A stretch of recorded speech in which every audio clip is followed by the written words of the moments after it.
G'day there guys, it's Connor here again from Marquee Industries and we are back with some more stories from Reddit. As always, if you enjoy these videos, be sure to hit like and subscribe and also the notification bell so you never miss an episode. Alrighty, let's get right into the stories. Alrighty guys, we're on relationship advice. This one was written by a throwaway account and it's titled, "Should I sue my girlfriend for selling my stuff?" We are both in our early 20s and have been together for 3 years. It has been 2 months since we moved in together. When I was a teenager, I was obsessed with collecting Pokemon cards. I had over 5,000 cards in my collection. A lot of them are very crappy, worth 5 cents to $3, but some are worth up to $250. Personally, I never intended to sell them, or at least not in the near future. My girlfriend gave away my entire collection to her cousin 1 month ago without asking me, since he asked her if he could have them when he visited us. She gave them away, believing that since I'm an adult now, I won't need them. As I was cleaning my room a few hours ago, I realized my collection box was missing and I went crazy looking for it. An hour later she came home after running some errands and told me what she did. I told her to get all of them back and she's refused because it would be humiliating for her. What should I do? I have a recording of her confessing to it so I can easily get compensated for it in court, but I'm assuming that will effectively end the relationship. Though I love her a lot, I believe I would rather have my cards. It doesn't seem right to sue her for this, but I don't know how I can recover my collection. If there is a less aggressive way to handle this, please let me know. Advice? What? She won't ask for them back because it's what, humiliating? Nah, this is totally on her, and she's got to cop asking them back, or else, yeah, the relationship is over. Opie makes a couple comments. Edit, she gave them all away for $10.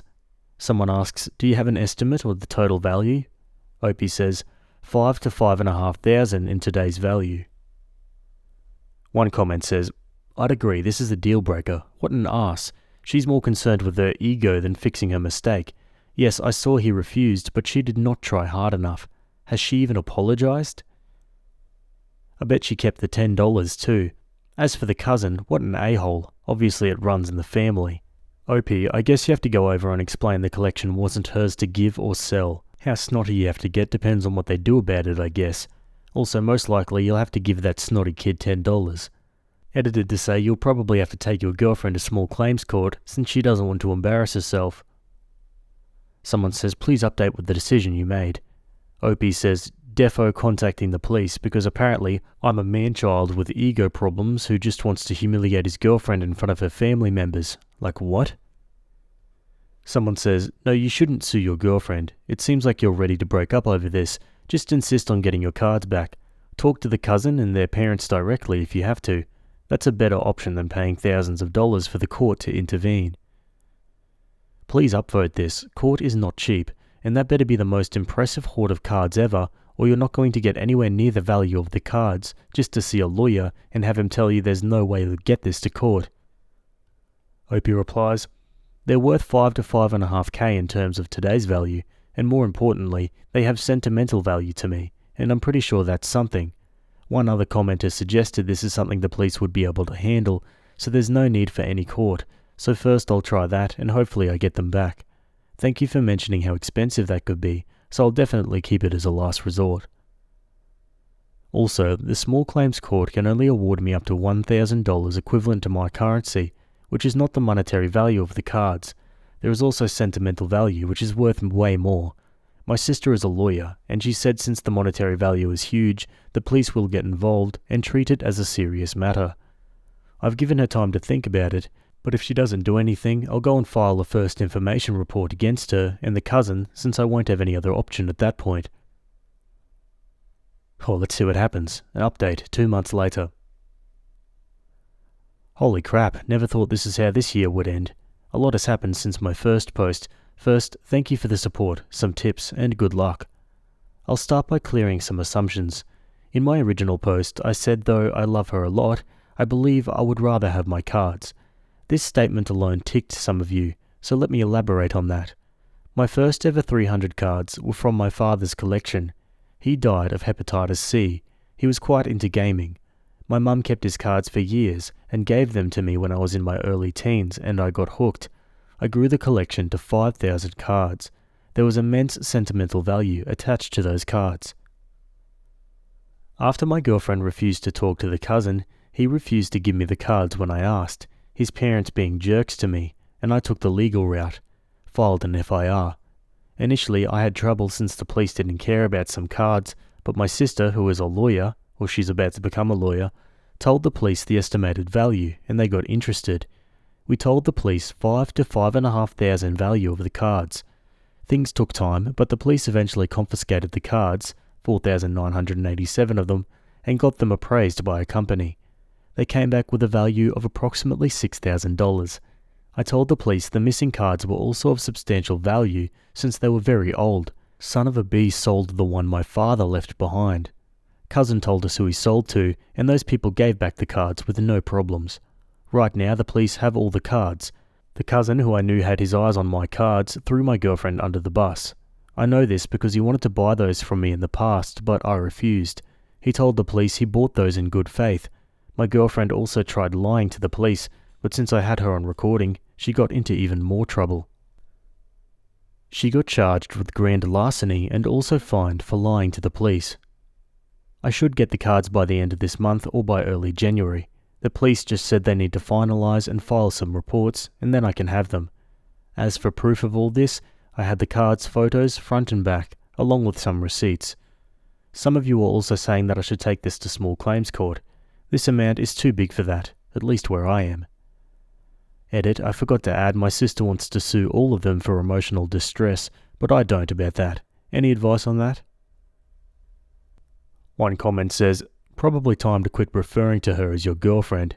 Opie says, crap, I'm so used to it, I didn't even realise. The cousin got some ass whooping in front of me. Do elaborate, please. Opie says, when the police went to confiscate the cards, I and my sister were with them. They got them, left, and we just stood there and his mother slapped the crap out of him. I don't condone violence, but I won't say I feel bad for him. Someone says, wait, I thought they were being jerks to you. Why was she upset with him? Opie says, they were jerks with me in the start when the police weren't involved. I asked them first nicely, they were jerks, and then I went to the police. So when the police went and confiscated the cards, after that, the mum was slapping her kid. Someone says, do you think it's that she didn't believe her kid could do such a thing and she's slapping him because it got proven? Or is she slapping him for making the parents have to deal with the law? Opie says, I honestly think it's because the police came to their house with their sirens on and all the neighbours came out, so the embarrassment would have been unreal and she was probably taking that anger out on him. Another comment says, what did your girlfriend say about all of this? Has she apologised? The cousin will receive any sanction? How long will your girlfriend spend in jail? Has anyone in her family said something? And will you keep updating this? I hope so. Opie replies, she honestly said a lot of stuff like how I'm prioritising cards over a human, I'm choosing things over my girlfriend so I'm objectifying her, which makes me a misogynist, and she hopes I never get sex or a partner and I die miserably. She said all kinds of wild stuff, and no, she hasn't apologised. The cousin got nothing. He and his parents lied, and my sister said not to say anything since we were getting what we wanted, which is the cards. I don't know what else to update. I should get my cards soon. Yeah, honestly, after all of that, no sympathy whatsoever for the girlfriend. Don't touch people's stuff. Come on. Anyway, what are your thoughts about this one? Maybe you got a similar story you'd like to share. Either way, let's move on to a different story. Okay, this next one's on Am I the A-hole? It was written by user Upstairs Writing, and it's titled, would I be the a-hole if I just tell everyone the truth about what is going on, even though it would ruin my husband's image? I'm dyslexic and have always been bad at grammar, so excuse me please. This is non-US. Okay, so my husband has been dealing with some major issues. We have not yet figured out what it is, but he has been dealing with certain delusions. For example, it all started 6 months ago when he was convinced he'd caught me cheating because he found a document saying so on my laptop. When I arrived home and he tried looking for it to show me, he obviously couldn't find it. He is going to therapy, but as of right now, we're technically separated and living in different rooms. It's just because this keeps happening. A certain insecurity eats itself into my husband, and he becomes convinced that it's the truth. He either dreams proof, or he just convinces himself that anything is proof. I don't know what he does with the therapist, but I honestly don't see it getting better. Last week he was mad at our daughter, 15, because she didn't want him to drive her to prom and make pictures with her. When I went to ask her, she said that was not true. She had talked to her dad about what she would like to do when she graduates in 2 years. Her father just got really mad at the perceived slight. The problem is that he keeps talking to people about their issues. I was already wondering why so many mutuals stopped responding to me, but apparently they all think I'm an awful human being and terrible spouse. I just want to tell people what's going on. Also so they're aware that my husband is basically lying to them and for them to tell me delusions that he might be having that I don't know. But at the very beginning of his therapy, he begged me not to tell anyone because people would think he's crazy. My sister said that I would also be an a-hole to do that and it would basically feed into his delusions. I just feel like I'm done. Am I the a-hole? Let's go to some comments. Is this therapist also a psychiatrist? I'm by no means an expert, but it sounds like therapy isn't what he needs, and maybe the therapist actually believes what he's saying as well. I think a more aggressive approach is needed. Opie replies, he doesn't trust me, so he doesn't tell me. I know he gets professional help because he introduced us, but as far as I know, it's a therapist, not a psychiatrist. So I'm assuming these are real, actual delusions while giving this advice. First and foremost, if he hasn't yet, he has to see a neurologist to rule out any physical causes, i.e. brain tumour.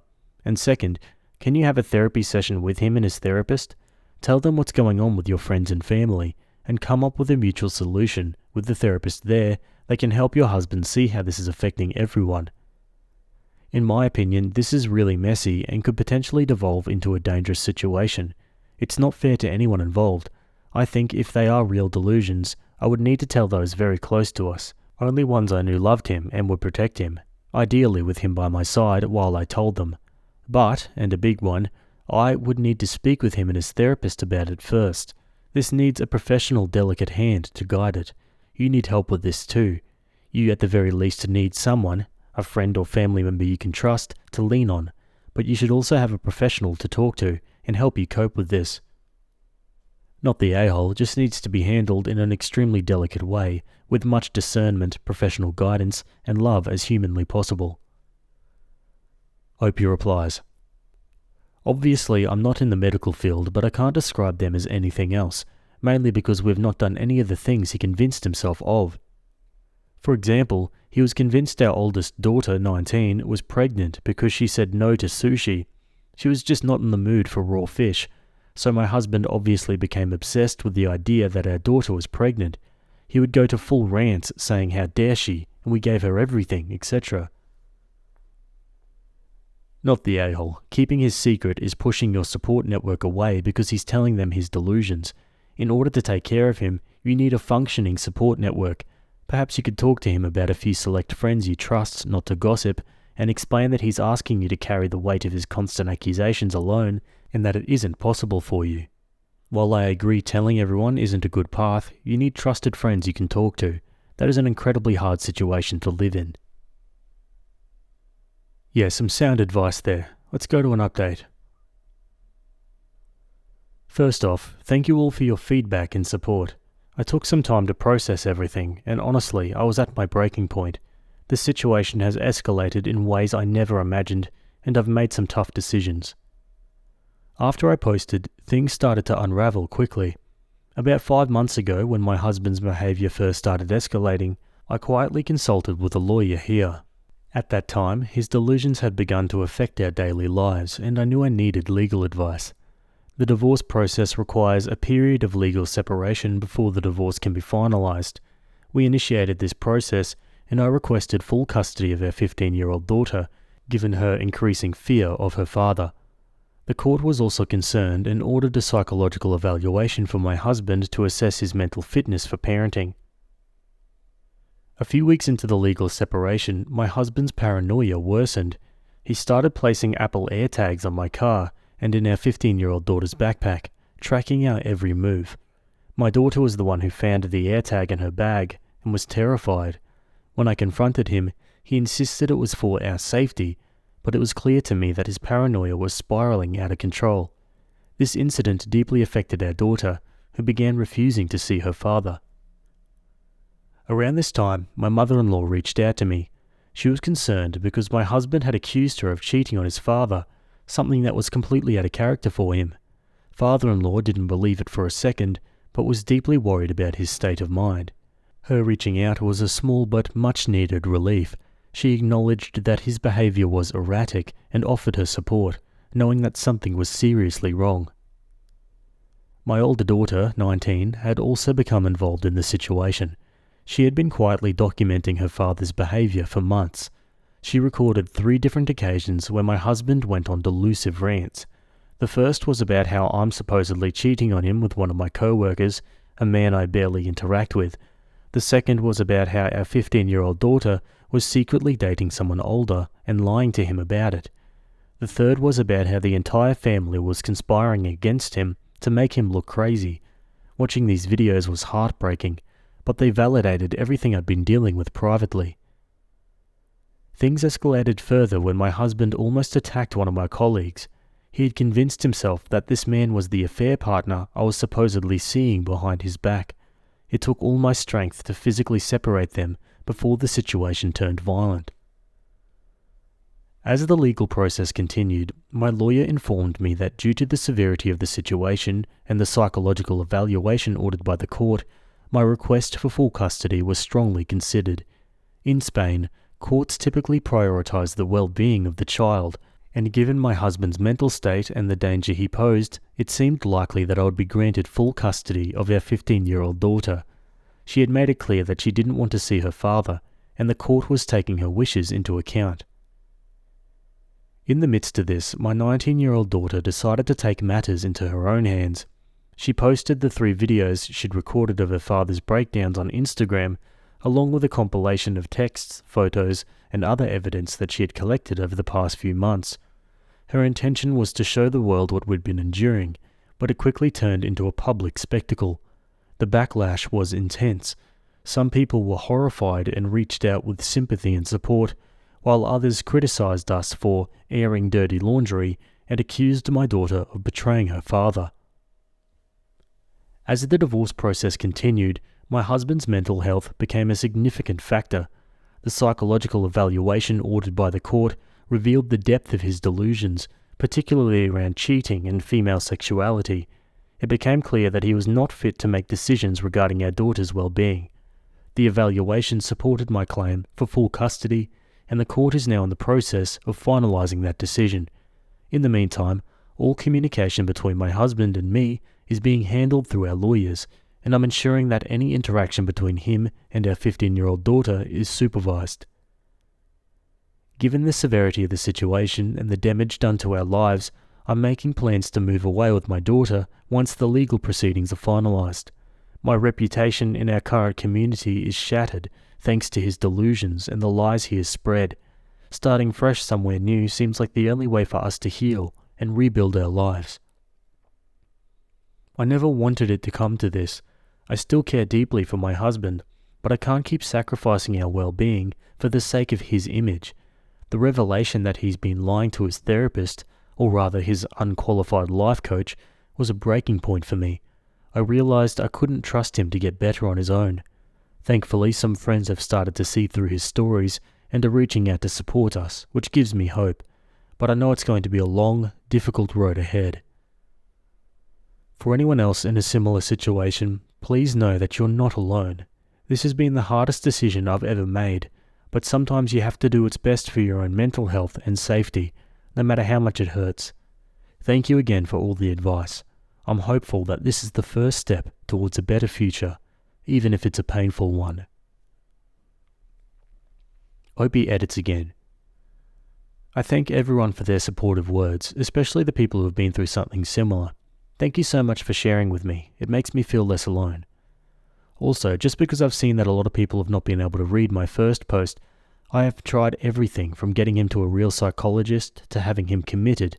I've tried with his doctor, with my mother-in-law and with my lawyer, but he's not broken the law or actually assaulted me, just threatened to kill me and our daughter for being tramps. But to the police, that does not matter because we don't matter.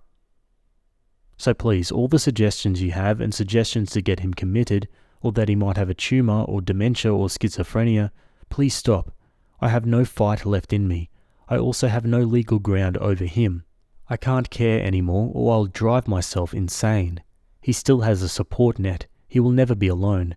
But that man is dangerous to me and my daughters, and the duty of a parent is above all else.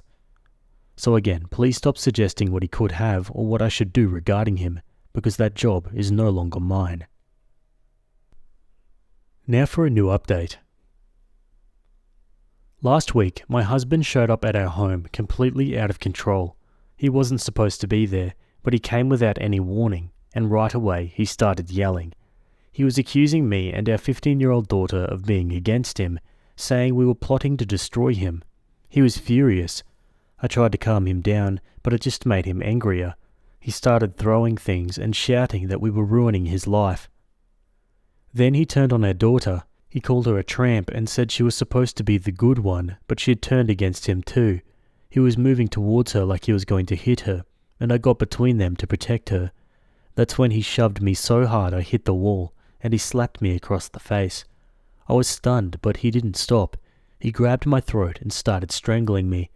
I fought back, scratching and biting to get him off. Meanwhile, my daughter managed to call the police while this was happening. She was terrified, but she stayed on the phone with them, begging for help.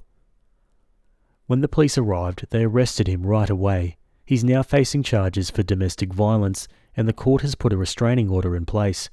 I can't even explain how scary that moment was, but I'm just glad my daughter was able to call for help. I don't know what would have happened otherwise. The legal process is moving quickly now, especially after the violence. The court has ordered a psychiatric evaluation to see if he's fit to even be around our daughters, let alone have visitation rights. At this point, I'm expecting full custody of my 15-year-old. She's been through so much, and she doesn't want to see her father anymore, even if it's supervised. I think the court will honour that, especially given everything that's happened. On top of all of this, the videos my 19-year-old daughter posted online have continued to spread. A lot of people have reached out with their own stories about the things my husband told them, things I didn't even know he'd said. It's hard to hear, but it's also helping me understand just how bad it was. Some of the delusions he had included: he thought I was part of a secret group plotting to harm him. He believed our 19-year-old was spying on him for me. He thought our 15-year-old was trying to poison him by putting something in his food. He said his mother was having an affair with her best friend. He told his father that I hired a private investigator to follow him. He thought a family friend was trying to take over his business. He said one of my close friends was in love with me and trying to help me leave him. He told neighbours that I was going to sell our house and leave him with nothing.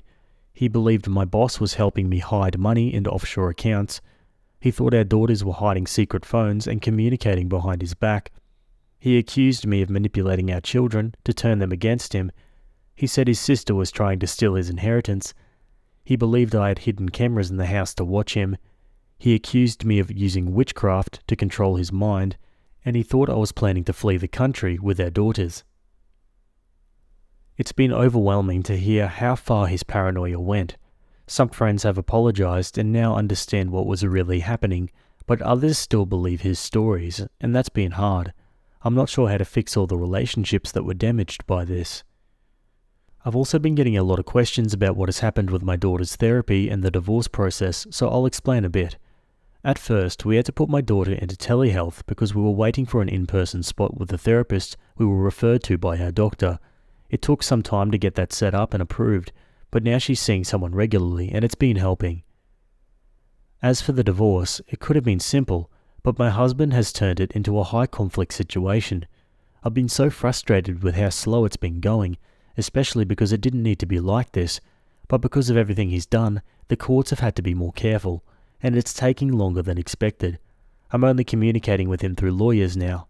Once everything is done, I plan to move with my 15-year-old to start over somewhere else, away from all of this. That's where things stand now. It's been a horrible, painful experience, but I'm doing my best to keep my daughters safe and make sure we can move forward. Thank you again to everyone who has supported us through this. It really means a lot. Yeah, heartbreaking and terrifying. That's all we've got for that story. Let's read some final comments. It sounds like the husband has untreated schizophrenia. Terrifying that there wasn't much recourse socially or legally until he was choking her out. What a terrible position to be in. It's scary to witness someone you love spiral into complete madness. Poor Opie and the daughter.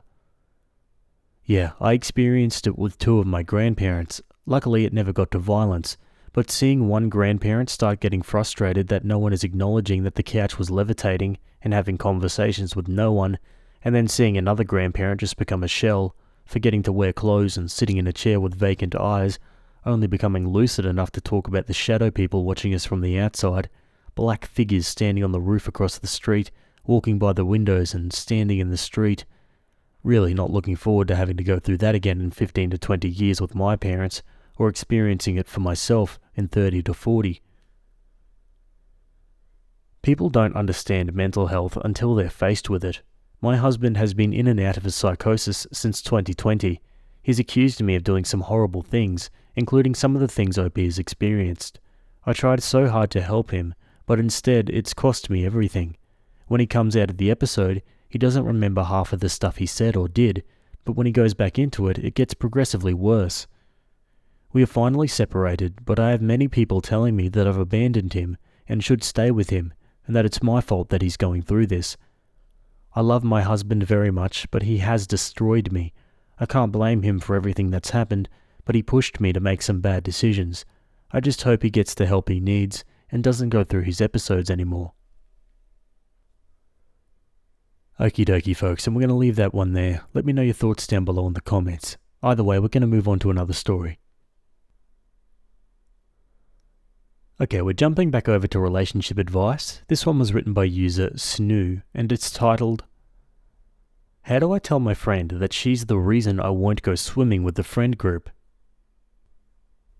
Like the title says, a woman in my friend group who's the eldest of the group said some pretty hurtful things to me about my body, and now I don't feel comfortable being in my swimwear near her. We're all a bit overweight in some way, but none of us are obese. I feel at a loss here, since they're all my very good and close friends. Sorry if this gets a bit long. About a week ago, the friend in question suddenly said, quote, "Do me a favour and throw away your green trousers." It was very out of context and in the middle of three of us just sitting together and knitting. I asked her what she meant and if she could be specific, since I have more than one pair that are green. She said she didn't know which one, except that they made my ass look huge and saggy, and when I had to bend down, they'd slipped a bit, so I had to pull them up. Said they didn't work for someone who was your large size. I said I had an idea which pair she meant, and that I usually only wear them at home, but had worn them out one night to the knitting club, as my washer had broken, and they were the only ones left clean. Note, some people show up in their 90s for this. She then said, "Your ass is so fat for them, so throw them away." I got a bit defensive and said I can't just go around throwing clothes away, but I'll try not to wear them outside the house again. The other friend present said she had many pairs she only wears at home, and admitted to being one of the people who would wear 90s at the club gatherings on occasion. The talk then diverted into how some might be okay with wearing comfort clothes to club gatherings, while others aren't, and that's okay. I really figured that was it, but as I was leaving and bended down to tie my shoes, she pulled up my sweater and looked at my butt with a big grin and said, "Oh, don't worry, I just had to check your crack wasn't showing in these trousers," and then added, "You're good though, they keep your wide butt inside." I felt very humiliated but couldn't come up with a reply. Now there's a standing open invitation for all of us to go swimming together on Fridays and Sundays. I don't feel like showing any part of my body near her at the moment, so I cancelled for this week. The others found it odd that I didn't want to go, but didn't pester me for reasons.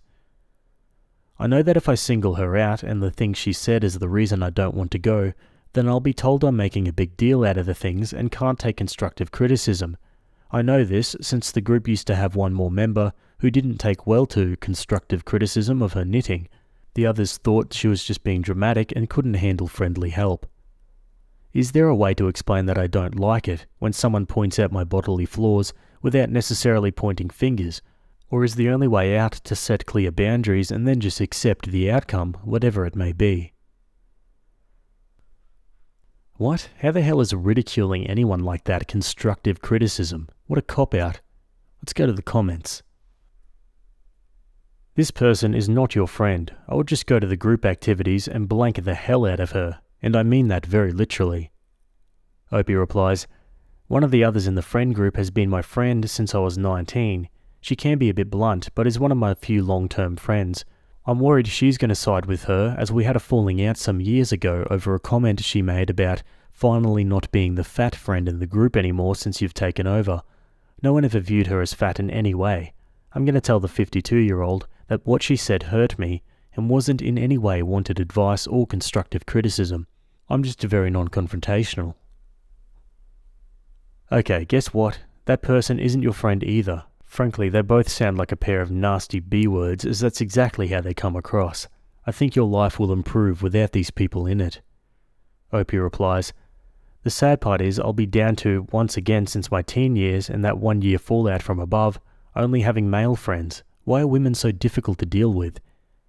Edit, I'm sorry, I know not all women are bad. I do know nice women too.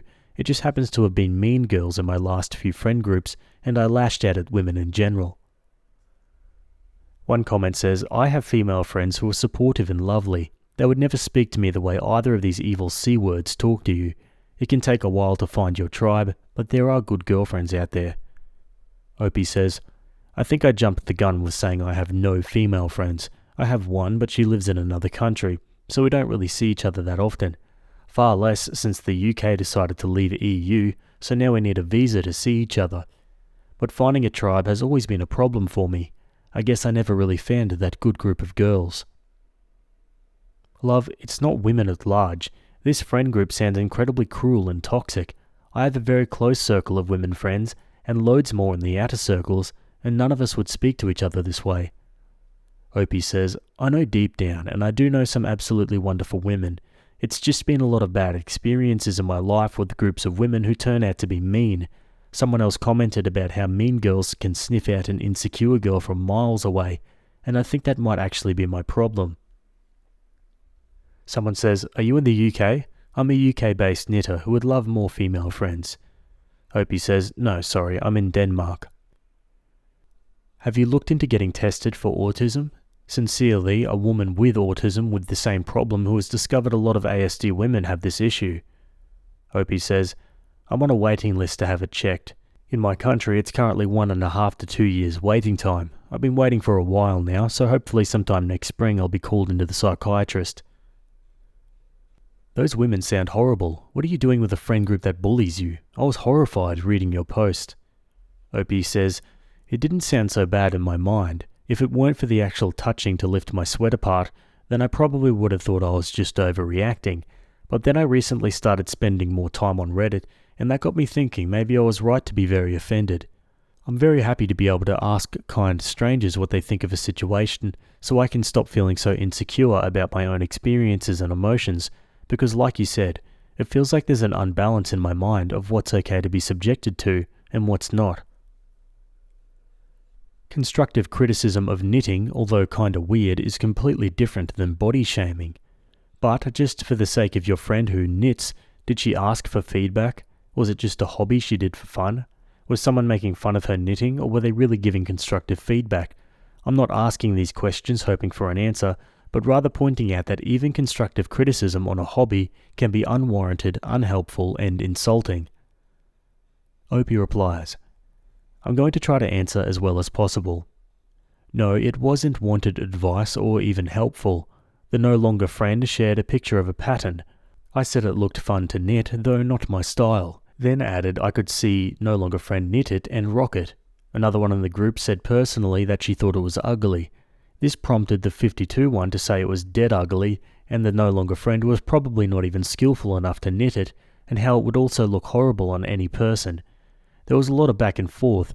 I stood up for her along with 3 others, but she ultimately decided not to be friends with any of us anymore, as well as leaving the knitting club. She was also a bit quick to anger, so even though most of us defended her, she felt like we were all at fault.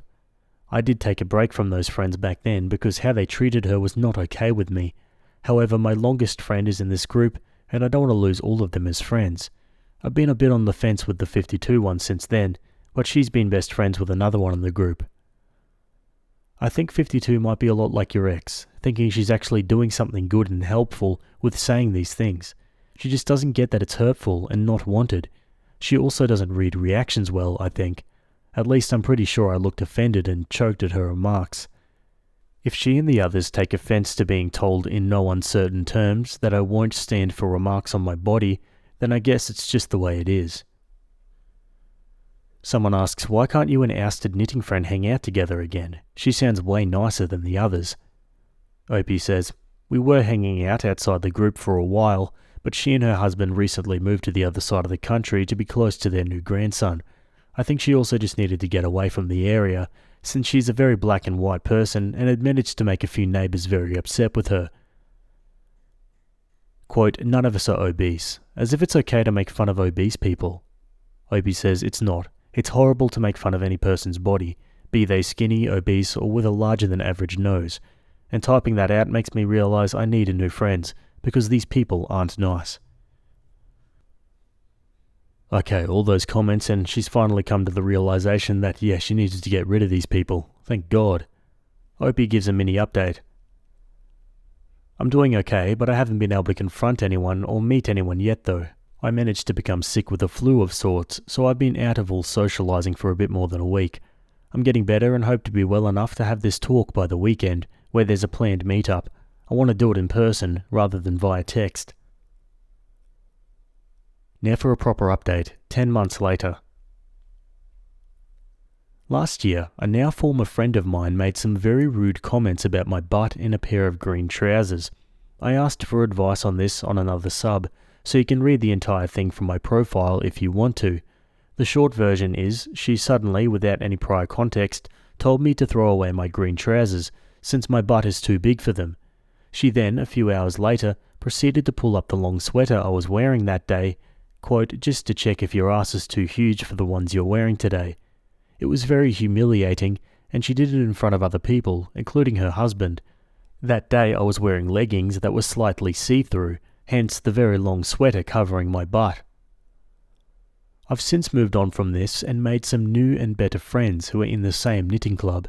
I've basically dropped all the friends I had last year and have new ones now, though I do still see the old friends weekly. Why? Because we're in the same knitting club which I became the official chairwoman of in March. Now people, and especially my new friends, noticed I didn't spend time with this lady anymore and that she was very snide to me prior to March and has since then been trying to kiss my butt. Ironic.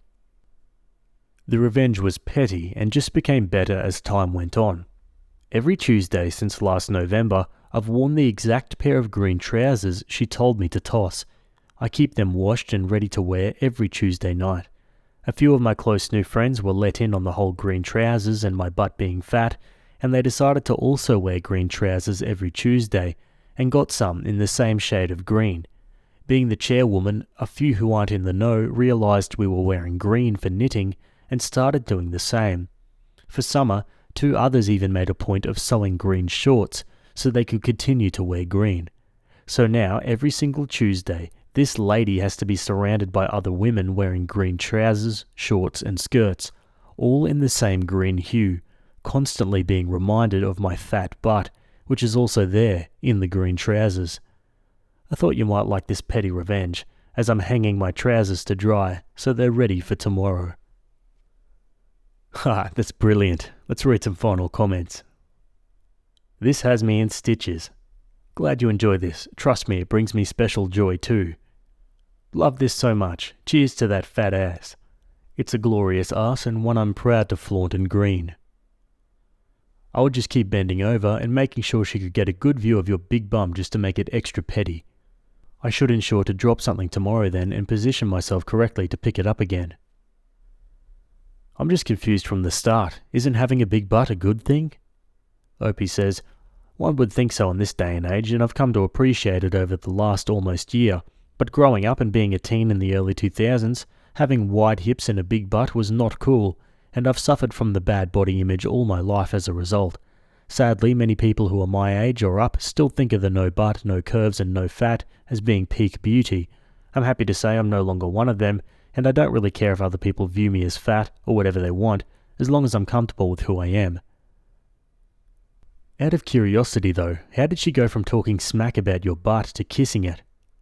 Opie says, well, I ended up being the chairwoman because some other members of the group asked me to, and then others chimed in saying how good I would be, how they value me, all sorts, and it was at a meeting where we were all there and I was very blown away. I had no idea they held me in so high regard. Ex-friend realised that day, just as I did, that I'm very well liked in the group, so maybe being mean to me wasn't the best idea. One comment asks, has she shown any signs of annoyance or recognition of what's going on? Opie says, sort of. She keeps commenting on how I've lost weight. I haven't, probably the opposite. She even patted my stomach back in April, saying I've clearly slimmed down right here. One of my friends in the group nearly offed her right there. The kicker was I was pregnant and 10 weeks along at that point, but we sadly lost the baby, so she was as wrong as one can be. She just keeps desperately praising me, my looks, my work. She did start commenting on how she had realised the club had a uniform with green trousers last week. The 5 of us there with green trousers just looked confused at her and said we had no idea what she's talking about. Someone says, I'm sorry to hear of your loss, but yes, keep going. Opie says, thank you. I'll keep going with the green for as long as it takes. My boyfriend actually got me a pair of maternity trousers in the same shade of green, because he's all for the petty too. And one day, hopefully in the near future, I'll need that extra pair of green trousers. Someone says, wait, is she the lone member not wearing green pants, or has she started wearing green to just fit in? I gotta know. Opie says, no, I think out of a total 35 members, some 17 are wearing green now, so not the lone member, but definitely noticeable. We aren't usually all there every time, so some Tuesdays it might be 12 out of 18 wearing green, as the people who are very consistent in showing up wear green. Yeah, wouldn't it be funny if she succumbed to the green machine and started wearing green trousers as well? Oh, how the turntables. Anyway guys, I'd love to hear your thoughts about that one. Let me know down below. Either way, that's it from me today. I hope you guys enjoyed those stories. Thanks for making it to the end, and I'll see you all in the next video. Have a good day. Cheers.